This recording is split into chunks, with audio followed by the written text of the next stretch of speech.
Hi everyone, I'm Saleha and this is Chai Chat and Community.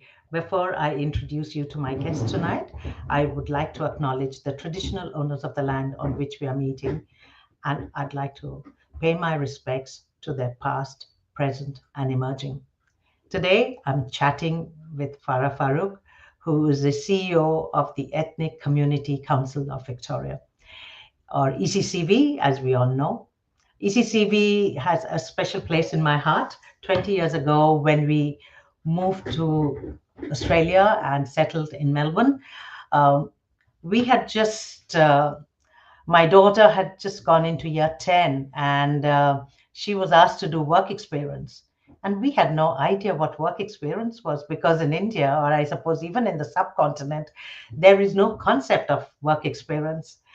But a friend of mine who was then the CEO of ECCV got her a job at, she did a week of work experience at ECCV, and then that work experience extended to about 30 days or 40 days.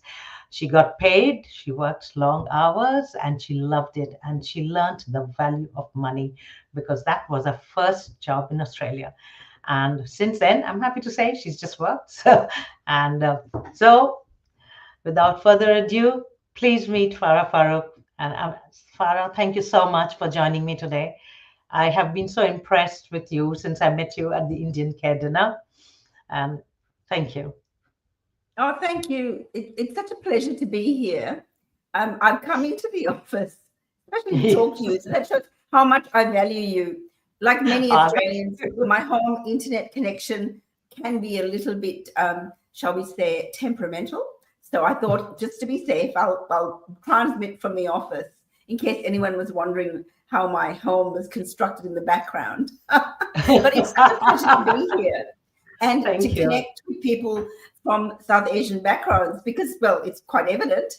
I too have a South Asian background and have a deep affinity to the communities that go under the banner South Asian. Okay, so tell us something about yourself. From were you born here? Did you move here like us? Whatever you want to Yes, share.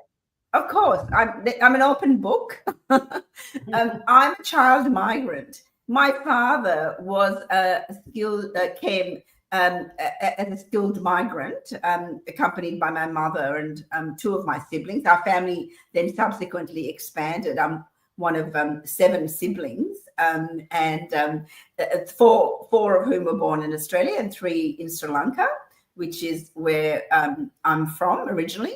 My background is that I'm a Sri Lankan Muslim, which means that I'm from a minority community in Sri Lanka. So I have long experience of being a member of a minority community.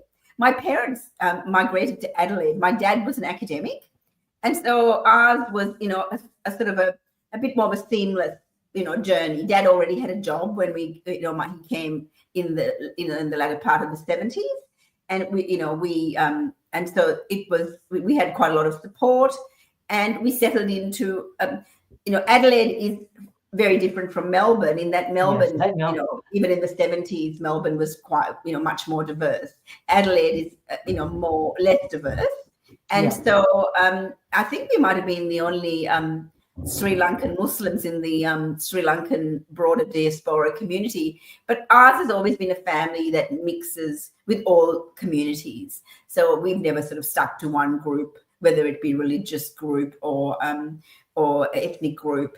Some of my parents' closest friends actually happen to be from Indian backgrounds. And actually, I remember a Pakistani uncle as well frequenting the home, as well as many other, nationalities, and of course, Australian Anglo background people. So, look, from the earliest days, I've had a very multicultural experience.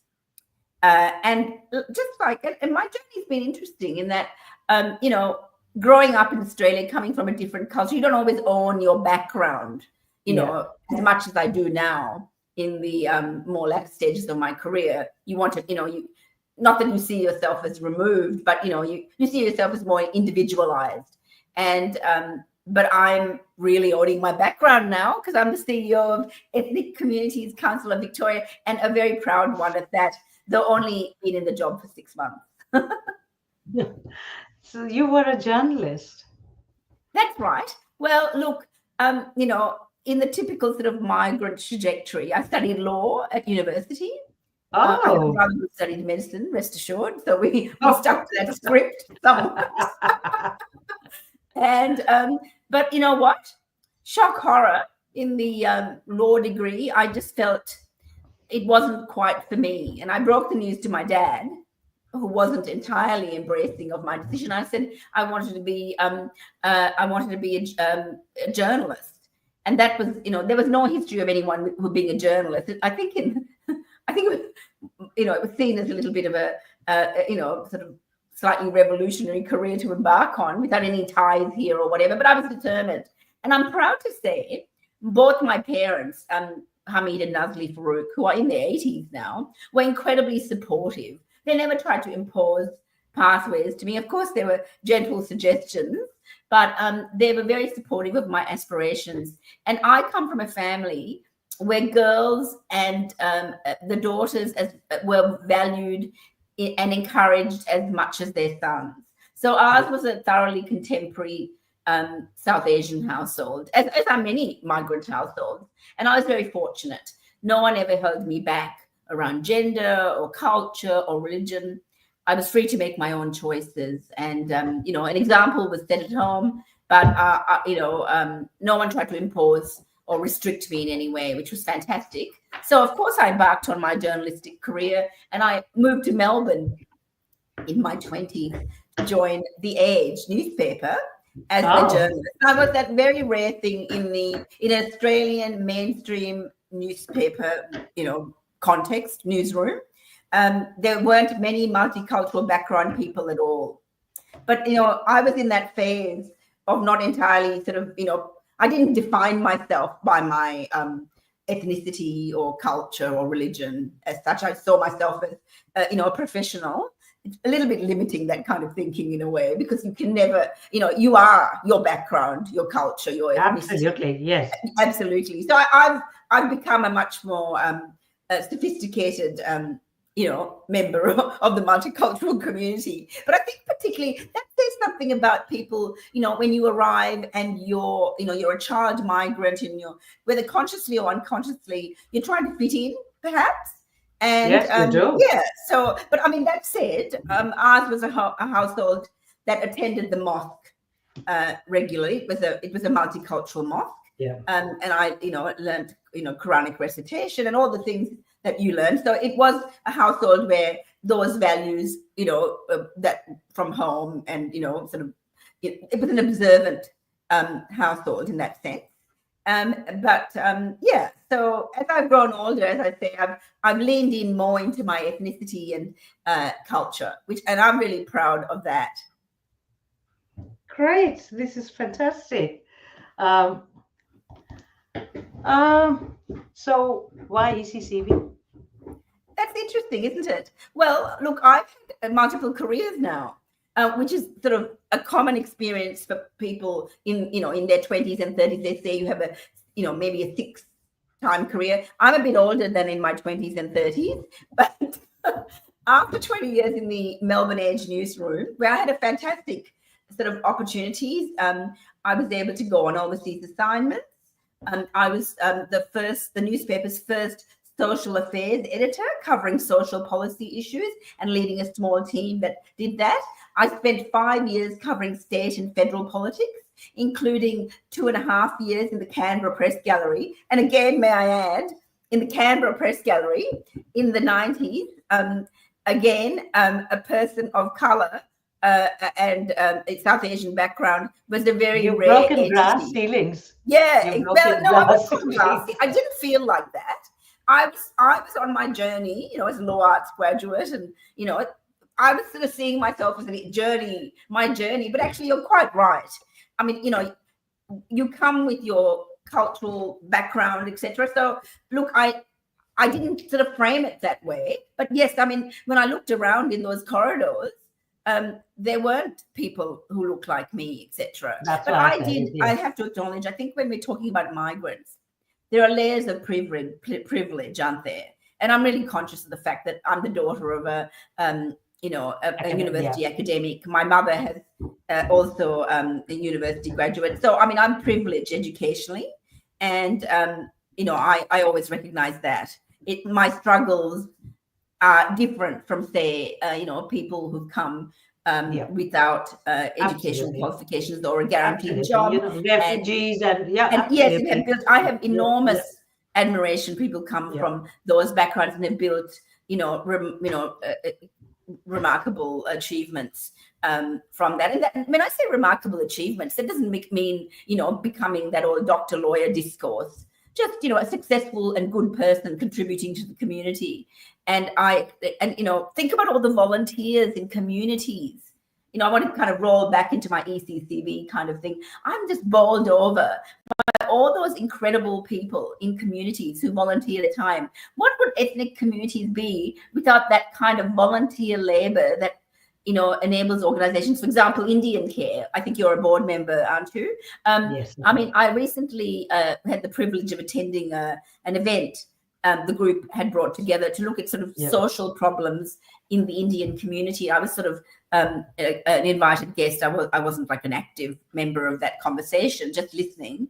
And, all of that was brought together by volunteers from the community and the board and such. So, that mirrors across, I've been to Hindu temples and seen that, they've sprung, with the increasing diaspora community, those, temple committees, collecting the money to grow, doing the advocacy.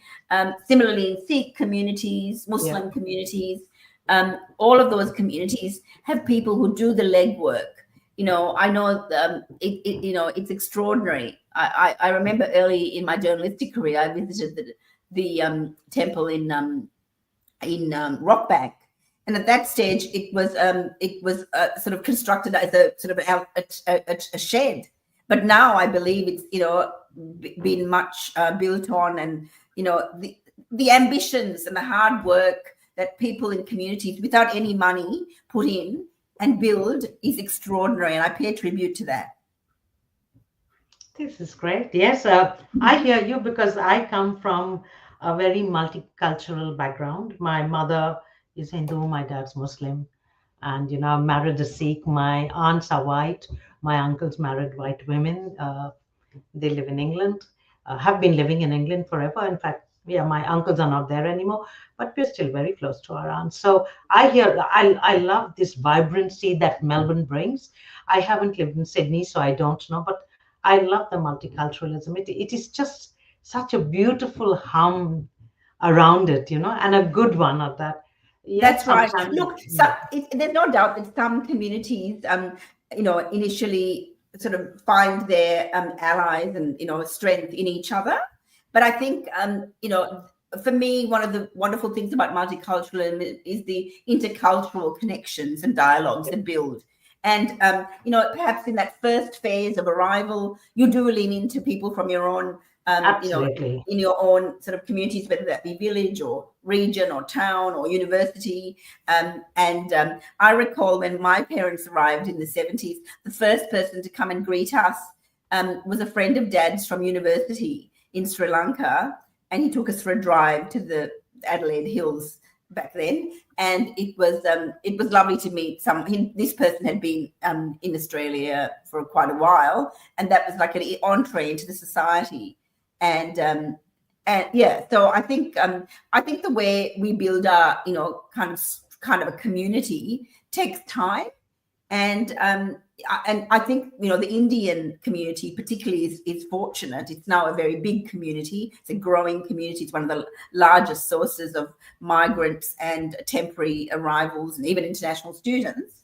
And so there is a strong community to lean into.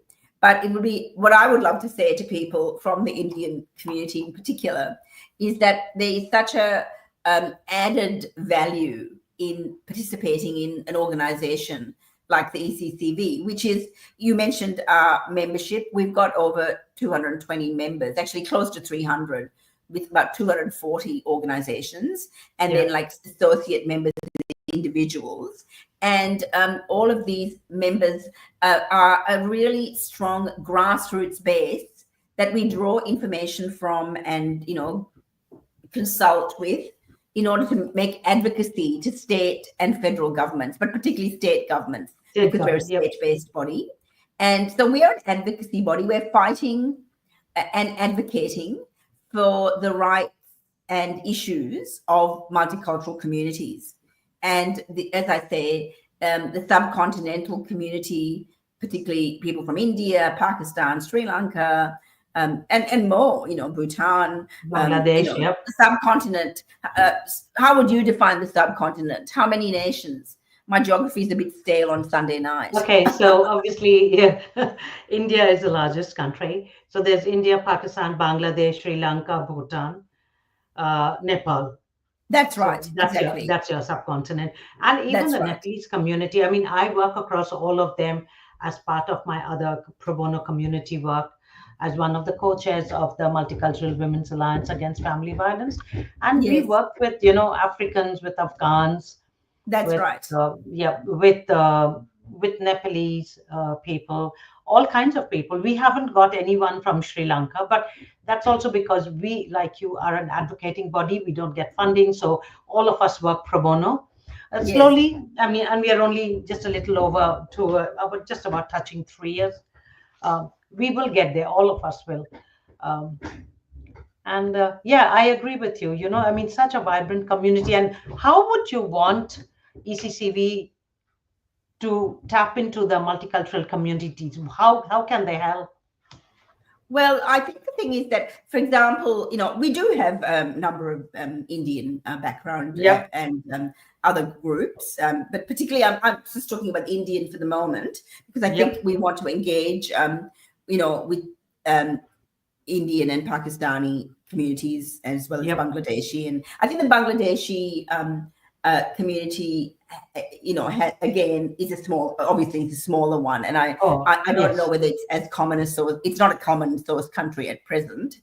I think that community is an older community. But what we have is, policy committees that the ECCV convenes, again, all voluntary, but we have policy committees on issues such as aging, on issues such as health. I mean, think about it. How many South Asians are involved in the health sector? And for that matter, how many are involved in the aged care sector? If you go to a contemporary nursing room in one of the major cities, the staff will have a large component of people from South Asian backgrounds. Absolutely.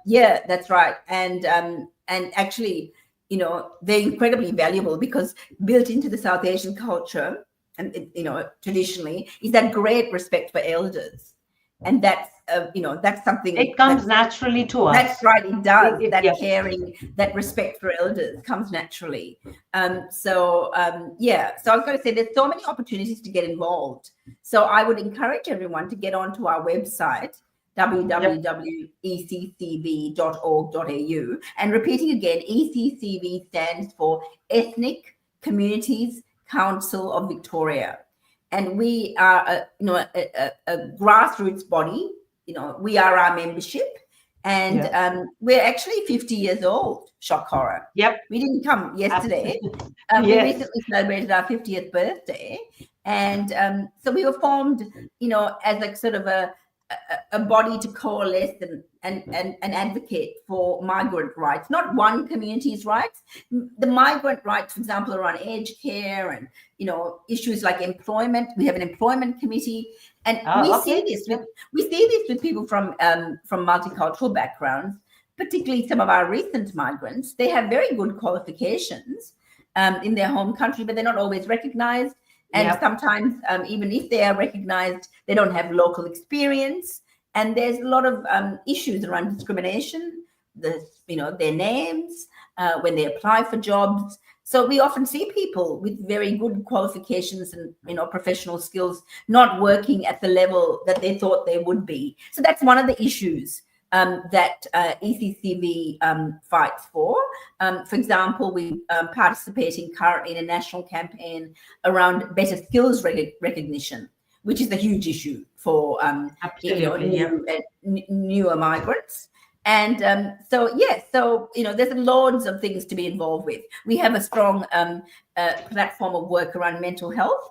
That was going to be one of my questions. That's Mental right. health, yes. We do. I mean, look, we don't run client-facing programs in the sense of, say, working with, delivery of frontline services like some other organizations, but we work on projects that illustrate, some of our broader advocacy points. So we train workers around mental health, provision. We do a lot of work in aged care. We do a lot of work in informing communities about elder abuse, and we're seeing that in multicultural communities when they bring relatives over, and some of the tensions that can occur there. And that's quite serious. So we have an educative function there, and then there's this new frontier that's opened up around climate change and all the challenges around that. And many one of the simplest things one of our workers was telling me is that even like when in incredible Australian heat, say in a regional town, many people would think to open their windows or whatever, but actually that's counter to what's required. You need to pull the blinds, and you might in India open the windows, but I think most of South Asia, unless you're in Bhutan, yes, you just open the windows to let fresh air in. That's right. Yeah. So there's lots of really interesting aspects to the work we do, and we're there to sort of help and support migrant communities around specific projects, but also do that big advocacy piece. For example, we meet with the Minister for Multicultural Affairs quite regularly, and we can bring up issues of concern. She's very interested in what's going on in multicultural communities. She wants to reach the people, who aren't easy to reach. So, and I know that many people that many of the Indian orgs have direct lines to the minister, of course. But I think that there's a strength in coming together with other communities and finding common cause, because that makes you stronger. Exactly. Think about the employment issues that people face. That's not just for all of us. I think it's a typical migrant story. I remember 20 years ago when I came, every job interview I went to, I was either overqualified or underqualified. I was never there. That's right. And yet 20 years later, I look at it and I'm thinking, wow, it's still the same. I mean, and this is something I want to talk about, because, the government keeps giving visas to all these skilled workers, and they come and there's no support system. Well, that's yes. Look, the thing is that we're working in difficult budget environments. So you have to work with government, and make the case. But that's something that we're hearing at every level, that the supports aren't there. But good news. I mean, overall, all the economic assessments about migrants show that they are, a very positive economic force in Australia. We're an immigration nation. Absolutely. And that's the key to prosperity in Australia. The sums are in, they've done the maths, and migrants are really good for the bottom line in Australia, because we have, if you were to take out the migrants, we have a rapidly aging population. Absolutely. And we need young people. Absolutely. Bring in the skills, go to the aged care, settings, go to the hospitals, look around, who's working there. So it's not just in those highly skilled jobs, though.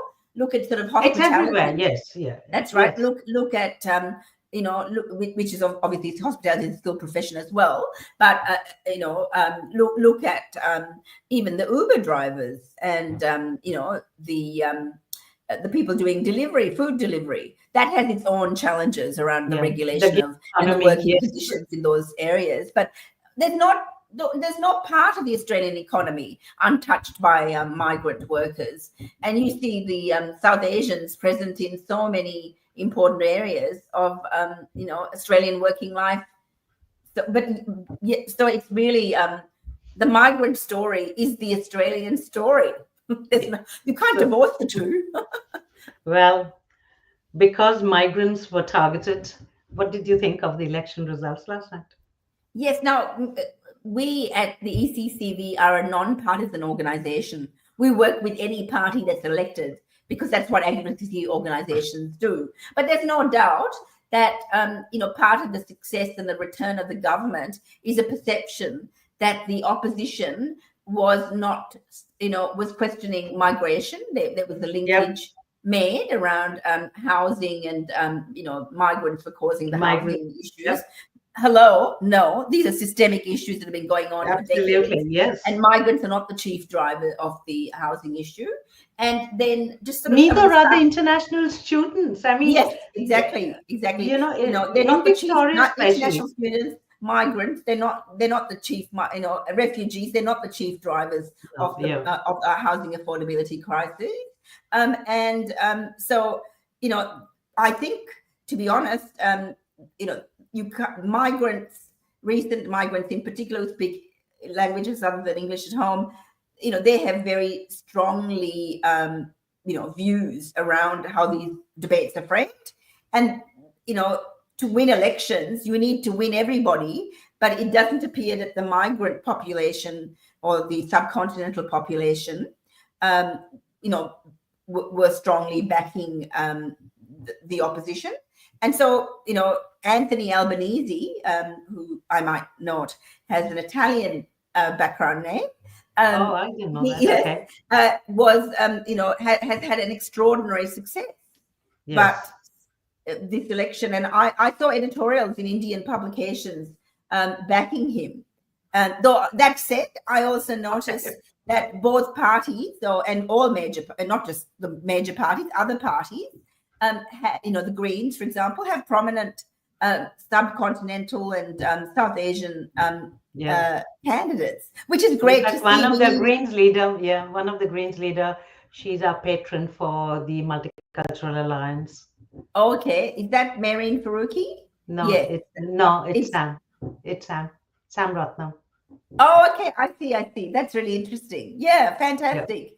Yeah. So yes, and Sam Ratnam is was the Victorian leader of the Greens. It's not clear whether she's won the contest, but it was good to see in that particular contest. All the people, all the main people were multicultural. Peter Khalil of an Egyptian background versus Samantha Ratnam from a Sri Lankan Tamil background. So it was good to see that kind of contest, whatever the outcome, that we're seeing multicultural Australians, very much at the forefront of power. But look, the Australian parliaments are yet to reflect the great diversity of the Australian population. More than half of us are born overseas or have a parent born overseas. We are, coming back to that familiar theme, a very multicultural society. But look, the future with the young people, I'm just seeing so much diversity also in the way subcontinental young people, South Asian young people are expressing themselves. It's no longer that old trajectory, I think, of the doctor, lawyer, engineer kind of trajectory of old. They're moving into the creative arts. There are so many professions, and it's great to see this flowering of this, diaspora population, which sort of reflects the realities and complexities of migrants. And it's not just, a couple of professions that they go in for. They're everywhere. And I'm really excited to see that. We are everywhere. I wanted to ask you about racism, which is still, there is an underlying racism here. The opposition leader kept talking about migrants, and we've been talking about migrants. And even with the VMC, I'm part of the regional advisory committee. So Victorian Multicultural Commission, the government appointed group. One of the biggest issues that people faced was racism. And for me, I write for a living. That's what I've been doing for the last 25 years. And yet when people, it's reduced a lot. But the first thing I am asked is, how do you speak English so well? I don't understand. And I remember when I first came here, because I wrote for a living, I was doing 2 magazines in my previous job, many previous jobs ago. And this person came up to me and looked pointedly at my skin, and he said, you actually know English? And I'm like, whoa, whoa. I mean, I've worked in England, I've worked in Europe, I've worked, traveled the world on work. I worked with Americans as part of my USAID job. Nobody's ever asked me, but here they did. And it still happens. People are abused because we look different, because we have an accent. We come from different parts of the world. And that's what we are all about. Like you said, more than half the population in Australia are born overseas. So obviously we have an accent. You don't have an accent because you came very young, as do my girls don't. They are Australians. They don't speak like me. So Yes. what have you been? Um, what work has ECCV done in terms of addressing racism? There's no doubt that racism has been a challenge, and Yeah, there is different forms of racism. We've seen, in recent times, the rise of the far right. We've seen neo-Nazis, getting out and being highly abusive and appalling. They're like fringe dwellers, but they're still there. They're asserting their voice. We've seen, globally, the rise of Trump and his intolerance. And then we've seen, Islamophobia, we've seen anti-Semitism, and race discrimination around people coming from by the color of the skin, and that's experienced by subcontinental people, South Asians, and what about African Australians? They get a lot of it as well, extraordinary amounts of racism. Look, I've got the privilege as the CEO of ECCV of being a member of the Victorian government's anti-racism advisory group. And that is a wonderful, place to be. The Victorian government is very concerned about these things, and they've recently launched an anti-racism strategy, which is going to, which has been formulated and to be implemented. Interestingly, that strategy is available in multiple languages. It might be interesting if we can sort of later on put a link up with how sure, absolutely. in the languages. But it's very clear how there's like a roadmap on how to deal with racism. Of course, one roadmap does not solve the issues of racism at all, because let's not forget, you acknowledged the original owners of this land, First Nations people, before. The enormous stain of racism that community has faced. They're the original inhabitants of Australia. So what happened to their voice vote? That's right. And we have to acknowledge Australia had a white Australia policy in the past. We've moved to a new era. We don't have those institutional barriers. When you come, you don't have to do they don't pull a dictation test to an Indian in a Polish language or something to trap you, or like in the past, there was all of that stuff. But now we've moved into a different phase. But there's no doubt it manifests in things like employment. People, regularly report that if they have a non-Anglo name, their chances of getting an interview are diminished. These are very practical consequences to people. It manifests in the schoolyard. It can really be debilitating for opportunities there. We see it on the sporting field. So these are very serious issues. I know that nationally, the Australian Human Rights Commission is proposing to have a national strategy, anti-racism strategy. That's an interesting new development. The Australian government has yet to respond to a multicultural framework review. I don't want to get into too many kind of, reviews or whatever, but there was a multicultural framework review commissioned by the Albanese Labor government in its last term.